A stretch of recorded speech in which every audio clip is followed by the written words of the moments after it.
Hello বন্ধুরা, সবাইকে স্বাগত জানাই স্টাডি সাকসেস কোচিং সেন্টারে। বন্ধুরা, তোমাদের জন্য আবার চলে এসেছি আর একটা এসএসসি সিএইচএসএল 2024-এর জিকে ক্লাস নিয়ে। আজকে আমরা আলোচনা করব 11/7/2024-এর থার্ড শিফটে এসএসসি সিএইচএসএলের যে এক্সামগুলো হয়েছিল, সেই এক্সামের জেনারেল নলেজে যে কোশ্চেনগুলো ছিল সেগুলো নিয়ে আলোচনা করব। খুবই ইম্পর্ট্যান্ট কোশ্চেন রয়েছে আজকের শিফটটাতে, খুবই দারুণ দারুণ কোশ্চেন রয়েছে। একদম শেষ পর্যন্ত দেখো, শেষ পর্যন্ত কিন্তু কোশ্চেনগুলো ইম্পর্ট্যান্ট রয়েছে, প্রত্যেকটা কোশ্চেন ইম্পর্ট্যান্ট রয়েছে। এটা হচ্ছে জিকে ক্লাস নম্বর 35, সিএইচএসএল আর একখানা ক্লাস হবে, ঠিক আছে? তারপরে তোমরা কোন ক্লাস চাইছো বলো, সিজিএল না এমটিএস? তোমরা কমেন্ট করে জানাও, তাহলে সেইভাবে আমরা পরবর্তী ক্লাস তোমাদের জন্য নিয়ে আসবো।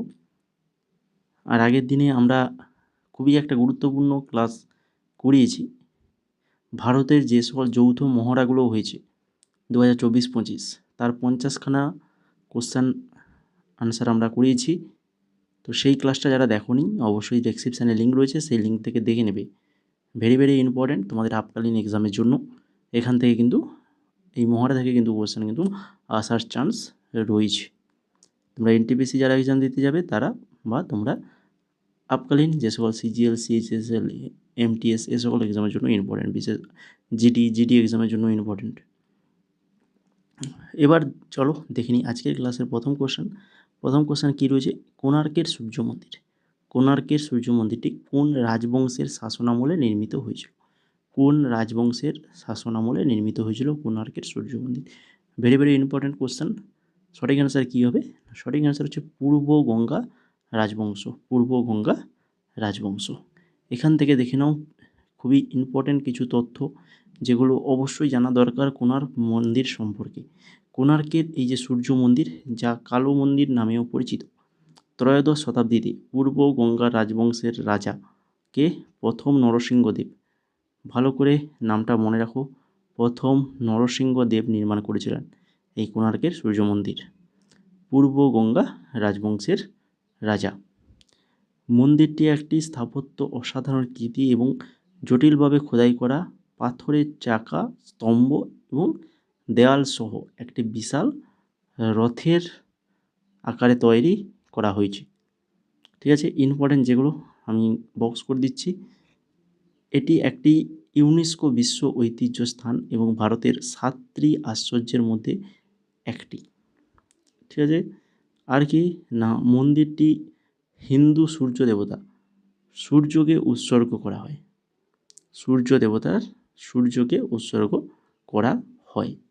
তাহলে এই সকল তথ্যগুলো তোমাদের কিন্তু অবশ্যই জানা দরকার।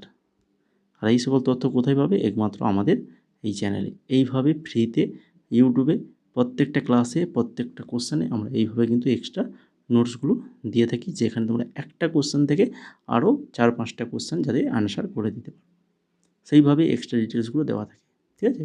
শুধু একটা কোশ্চেন বললাম, অ্যান্সার বললাম, এইরকম নয়।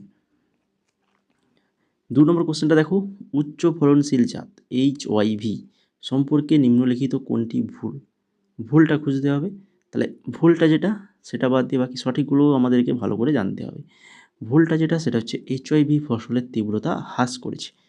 তো হ্রাস করেছে নিশ্চয়ই হবে না, এটা বৃদ্ধি, হ্রাস যেহেতু ভুল তাহলে বৃদ্ধি করেছে, তাহলে এটা তো ভুল, আমাদের অ্যান্সার হয়ে গেল। সঠিকগুলো কী কী সেটা জানো কি?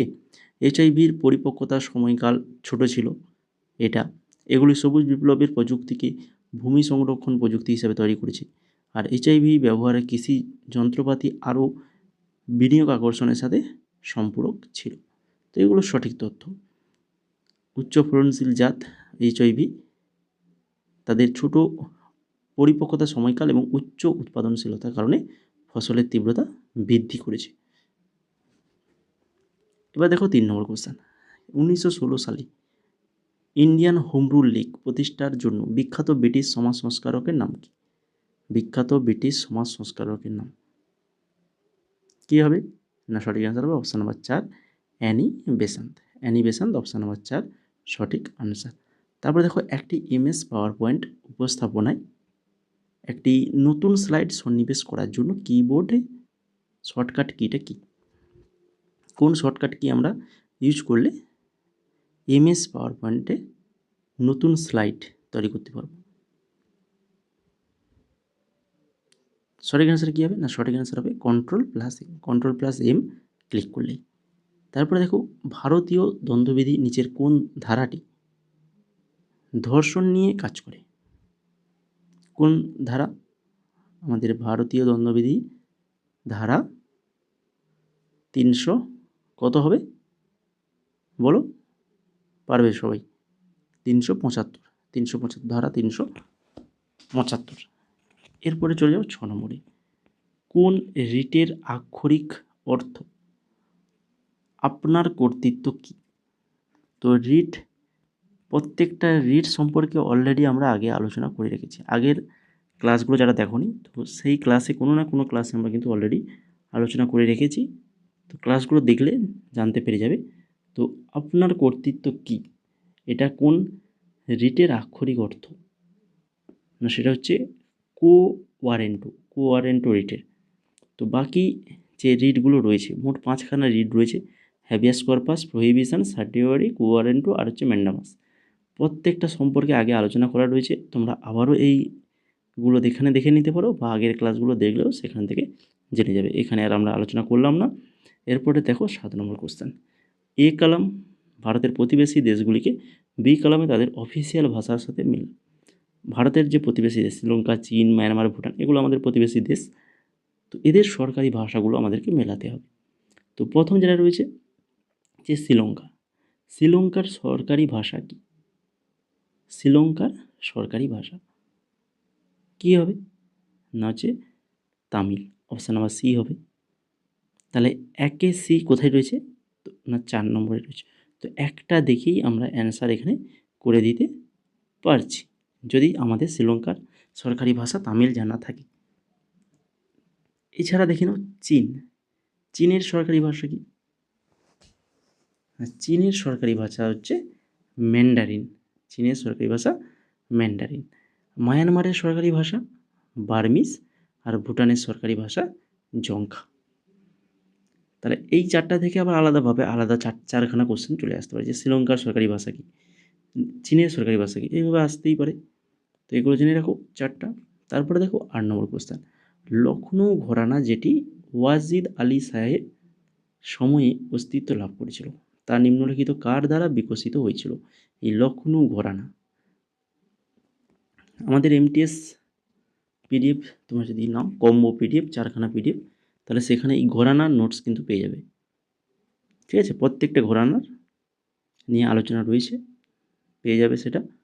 যদি পারচেজ করে থাকো আমাদের এমটিএস, তাহলে সেখানে দেখতে পাবে, বা পারচেজ করতে চাইলে কীভাবে করবে সেটা আমি কিছুক্ষণ পরে বলে দিচ্ছি তোমাদের।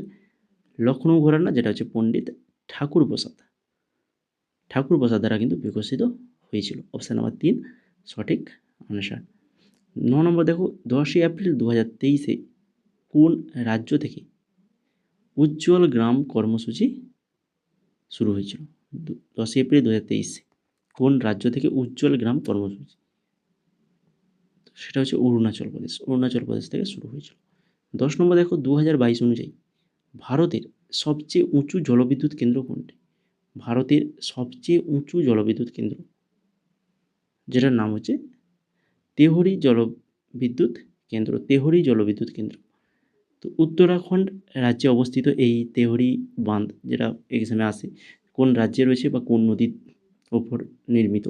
তো তেহরি বাঁধটা হচ্ছে ভাগীরথী নদীর উপর নির্মিত উত্তরাখণ্ডে। বাঁধটি 260.5 মিটার, অর্থাৎ 855 ফুট উঁচু। ঠিক আছে। আর তোমাদের আমরা যে পিডিএফের কথা বলেছিলাম, এই যে পিডিএফ, এই 4খানা PDF, GK 6200 plus MCQ plus extra ডিটেলসের কারেন্ট অ্যাফেয়ার্স ফুল 2024 জানুয়ারি থেকে ডিসেম্বর, 14খানা টপিক, এই যে 14খানা গুরুত্বপূর্ণ যে নোটস স্ট্র্যাটেজিকে, এর মধ্যেই ওই লখনৌ ঘরানা সমস্ত কিছু ঘরানাগুলো আলোচনা রয়েছে। ঠিক আছে। আর হচ্ছে ইংলিশেরও পিডিএফ আমরা এবার দিচ্ছি। তোমরা আগের এবারে অনেকে বলেছিলে ইংলিশ পিডিএফের কথা, তো তার জন্য আমরা ইংলিশেরও পিডিএফ এবারে তৈরি করেছি। Grammar, synonym, antonyms, idiom, phrase এগুলো থাকবে, প্রিভিয়াসের কোশ্চেন থাকবে, সব কিছু মিলিয়ে মোট 2000 প্লাস কিন্তু কোশ্চেন অ্যান্সার রয়েছে। তো এই 4খানা পিডিএফ নিতে গেলে তোমাদের প্রাইস পড়বে মাত্র 199 টাকা। ঠিক আছে। শুধু যদি জিকে নিতে চাও তো সেটাও নিতে পারো, অনলি জিকে 149 টাকা। এই নাম্বারে তোমাদেরকে হোয়াটসঅ্যাপ করতে হবে, হোয়াটসঅ্যাপে হাই লিখে মেসেজ করতে হবে, স্ক্রিনে দেওয়া যে হোয়াটসঅ্যাপ নাম্বারটা দেখতে পাচ্ছ ওটা। আর তোমরা যারা ক্লাসটাকে এখনও যারা লাইক করোনি, তো সবাইকে বলবো যদি ভালো লেগে থাকে এই ধরনের এক্সট্রা ডিটেলস সহ ক্লাস আরও পরবর্তীতে যদি পেতে চাও, পরবর্তী এমটিএস এক্সামের জন্য, এমটিএসের জন্য তো আমাদের ক্লাস শুরু হবে। এমটিএস আমরা এবছর পুরো একদম ঝাঁঝালোভাবে করব। আমরা যখন শুরু করব প্রিভিয়াস ইয়ার প্লাস টপিক নিয়ে, কিন্তু এবারে পুরো একদম কারেন্ট অ্যাফেয়ার্স সমস্ত কিছু তোমাদেরকে একদম প্রচুর পরিমাণে ক্লাস করানো হবে, প্রচুর নোটস দেওয়া হবে। পিডিএফগুলো তোমরা এই যে পিডিএফটা পারচেস করতে পারো, যারা নিয়েছে তারা জানে কেমন পিডিএফ, এক্সট্রা ডিটেলস দিয়ে ভরা পিডিএফটা। যদি নিতে চাও মেসেজ করো। আর 11 নম্বর কোশ্চেন এখন দেখো, কোন লোকসঙ্গীত তামিলনাড়ুর অন্তর্গত নয়? কোন লোকসঙ্গীত তামিলনাড়ুর অন্তর্গত নয়? সঠিক অ্যান্সার কী হবে? সঠিক অ্যান্সার হবে অপশান নাম্বার 2, খুব কেসেই, যেটা তামিলনাড়ুর নয়। তাহলে তামিলনাড়ুর অন্তর্গত লোকসঙ্গীত ভালো করে মনে রাখো, আম্মা নাই ভাইরি, বিল্লু পাট্টু, আর হচ্ছে নাট্টুপুরা। এগুলো প্রত্যেকটাই হচ্ছে তামিলনাড়ুর লোকসঙ্গীত। 12 নম্বর কোশ্চেন দেখো, 1827 সালে নিচের কোন আবিষ্কারের জন্য জার্মান পদার্থবিদ জর্জ সাইমন ওহম সবচেয়ে বেশি পরিচিত? জর্জ সাইমন ওহম সবচেয়ে বেশি পরিচিত 1827 সালে কোন আবিষ্কারের জন্য? অপশানগুলো বড় বড় রয়েছে, আনসারটা কী হবে দেখে নাও। আনসারটা হবে অপশান নাম্বার 2, বৈদ্যুতিক কারেন্ট, রেজিস্ট্যান্স এবং ভোল্টেজের মধ্যে গাণিতিক সম্পর্ক স্পষ্ট করার জন্য। বৈদ্যুতিক কারেন্ট, রেজিস্ট্যান্স এবং ভোল্টেজের মধ্যে গাণিতিক সম্পর্ক স্পষ্ট করার জন্য তিনি কিন্তু সবচেয়ে বেশি পরিচিত ছিলেন। 13 নম্বর দেখো, মাইক্রোসফট ওয়ার্ডে মেল মার্জ ইউজারটি ড্যাশ ট্যাবের নিচে অবস্থিত। মেল মার্জ যেটা কোন ট্যাবের নিচে রয়েছে? মেইলিং ট্যাবের নিচে রয়েছে মেল মার্জ। তারপরে ব্যাডমিন্টনে 0 পয়েন্টকে ড্যাশ বলা হয়। 0 পয়েন্টকে কী বলা হয় ব্যাডমিন্টনে? লাভ বলা হয়, লাভ, LOVE, লাভ। 15 নম্বর দেখো, 1950 সালে ভারতের প্রথম প্রজাতন্ত্র দিবস উদযাপনের প্রধান অতিথি কে ছিলেন? Very very important question. 1950 সালে ভারতের প্রথম প্রজাতন্ত্র দিবস উদযাপনের প্রধান অতিথি কে ছিলেন? সঠিক অ্যান্সার হবে অপশান নাম্বার 3, সুকর্ণ ছিলেন প্রধান অতিথি। আর সুকর্ণ হচ্ছে ইন্দোনেশিয়ার প্রথম রাষ্ট্রপতি, এটাও মনে রাখো। এবং ডাচ উপনিবেশিক শাসন থেকে ইন্দোনেশিয়াকে স্বাধীনতা সংগ্রামের একজন বিশিষ্ট নেতা ছিলেন। তারপরে সরকারি বাজেটে রাজস্ব ঘাটতি কী? রাজস্ব ঘাটতি বলতে কী বোঝায়? ঋণের উপর সুদের পরিশোধ সহ ব্যয়ের চেয়ে আয় বেশি। ঋণের উপর সুদের পরিশোধ সহ ব্যয়ের চেয়ে আয় বেশি। নিচের কোনটি শাস্ত্রীয় কর্ণাটিক সঙ্গীতের উপাদান নয়? শাস্ত্রীয় কর্ণাটিক সঙ্গীতের উপাদান নয়। কর্ণাটক সঙ্গীতের প্রত্যেকটা উপাদান নিয়ে কিন্তু আগে আলোচনা করেছি। আগের ক্লাসগুলো দেখেছো যদি তাহলে জেনে থাকবে, না দেখে থাকো তাহলে আগের ক্লাসগুলো দেখে নেবে। এই ক্লাসের শেষে অবশ্যই দেখে নেবে। এটা সঠিক অ্যান্সার হবে ঠুমরি, যেটা কর্ণাটক সঙ্গীতের উপাদান নয়। স্তৈ, কৃতি, পদম এগুলো কিন্তু কর্ণাটক সঙ্গীতের উপাদান। দেখো এইগুলো এই যে ঠুমরি, কৃতি, পদম, স্তৈ এগুলো নিয়ে আলোচনা করে দিয়েছি আগে, ঠিক আছে? এখন তোমরা স্ক্রিনশট নিয়ে রেখে দিতে পারো, এগুলো পড়ে নিতে পারো যদি না আগের ক্লাসগুলো দেখে থাকো। এবার দেখো 18 নম্বর কোশ্চেন, ভারতীয় বৌদ্ধ সন্ন্যাসী কে ছিলেন যিনি 5ম শতাব্দীতে বহু প্রাচীন মার্শাল আর্ট ফর্মের বিকাশের জন্য কৃতিত্বপ্রাপ্ত? ভারতীয় বৌদ্ধ সন্ন্যাসী বোধি ধর্ম হয়ে যাবে সঠিক অ্যান্সার। আর বাকি যারা রয়েছে দেখো, পরমার্থ ছিলেন একজন ভারতীয় বৌদ্ধ ধর্ম প্রচারক, যিনি ছিলেন বৌদ্ধ ধর্মের গ্রন্থ অনুবাদ করেছিলেন এবং প্রচার করেছিলেন। চীনের বৌদ্ধ ধর্মের গ্রন্থ অনুবাদ করেছিলেন চীনে। আর আতিশা ছিলেন ভারতের পাল সাম্রাজ্যের একজন বৌদ্ধ শিক্ষক, যিনি তিব্বতী বৌদ্ধ ধর্মের শর্মা স্কুল প্রতিষ্ঠায় সহায়তা করেছিলেন। আর বোধিরুচি ছিলেন আরেকজন ভারতীয় সন্ন্যাসী যিনি অসংখ্য বৌদ্ধ গ্রন্থ চীনা ভাষায় অনুবাদ করেছিলেন। ঠিক আছে, এবার দেখো 19 নম্বর, ভারতের সংবিধানের কোন ধারা নাগরিকত্বের বিষয়ে আইন প্রণয়নের জন্য সংসদের পূর্ণ ক্ষমতা দেওয়া হয়েছে? নাগরিকত্বের বিষয়ের আইন প্রণয়নের জন্য সংসদে পূর্ণ ক্ষমতা দেওয়া হয়েছে, সেটা হচ্ছে ধারা 11, ধারা 11 নম্বর ধারা। তারপরে 20 নম্বর, ফেন্সিংয়ে একটি প্রতিরক্ষামূলক ব্লেড আন্দোলন যা প্রতিপক্ষের আক্রমণাত্মক ক্রিয়াকে অবরুদ্ধ করে, তাকে ড্যাশ বলা হয়, তাকে কি বলে? প্যারি বলে। এখনও যারা ক্লাসটাকে লাইক করোনি সবাইকে অনুরোধ থাকবে ক্লাসটা অবশ্যই লাইক করে দাও যদি ভালো লেগে থাকে। ঠিক আছে, 21 নম্বর দেখো, নিচের থেকে শোধনাগারের অবস্থান এবং তার রাজ্যের ভুল জোড়া নির্বাচন। ভুল শোধনাগার, এখানে ভুল যেটা রয়েছে সেটা হচ্ছে এই যে তাতিপাকা শোধনাগার, এটা তেলেঙ্গানা হবে না, বাকি সঠিকগুলো আগে দেখো তারপরে বলছি। বীণা শোধনাগার মধ্যপ্রদেশ, নুমালিগড় সংশোধনাগার আসাম, আর হচ্ছে কোয়ালি সংশোধনাগার বা শোধনাগার যেটা হচ্ছে গুজরাট। বাকি এই তাতিপাকা শোধনাগার এটা হচ্ছে অন্ধ্রপ্রদেশে রয়েছে, তেলেঙ্গানাতে নয়, অন্ধ্রপ্রদেশে। তারপর দেখো জনসংখ্যার অশ্রমিকদের তুলনায় কর্মীদের অনুপাত বৃদ্ধির ফলে ড্যাশের ফলাফল। জনসংখ্যা অশ্রমিকদের তুলনায় কর্মীদের অনুপাত বৃদ্ধির ফলে জনসংখ্যাগত লভ্যাংশের ফলাফল।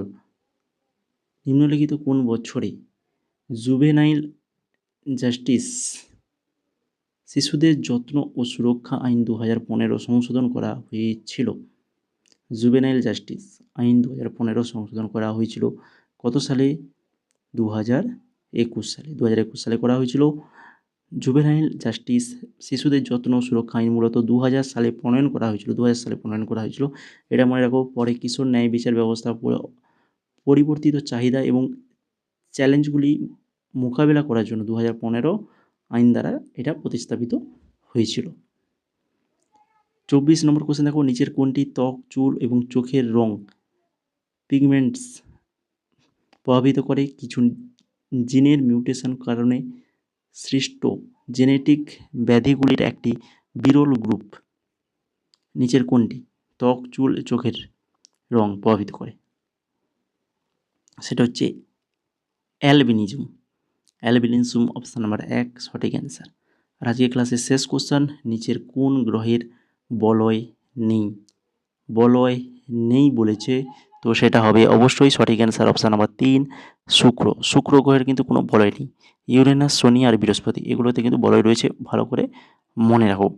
তো এই হলো মোট 25খানা কোশ্চেন। যদি ক্লাসটি ভালো লেগে থাকে তো অবশ্যই সবাইকে বলবো, যারা এখনও ক্লাসটাকে লাইক করোনি, যদি ক্লাসটা ভালো লেগে থাকে অবশ্যই ক্লাসটা লাইক করে ফেলো। তার সঙ্গে চ্যানেলটাকে যদি না সাবস্ক্রাইব করে থাকো সাবস্ক্রাইব করে বেল আইকনে ক্লিক করে ফেলো। যখনই আমরা কোনো ক্লাস আপলোড করবো তখনই তোমার মোবাইলে সবার আগে তোমার মোবাইলে কিন্তু পৌঁছে যাবে নোটিফিকেশান। ঠিক আছে, আর যদি এই পিডিএফটা নিতে চাও তাহলে অবশ্যই হোয়াটসঅ্যাপ নাম্বারে হাই লিখে মেসেজ করো।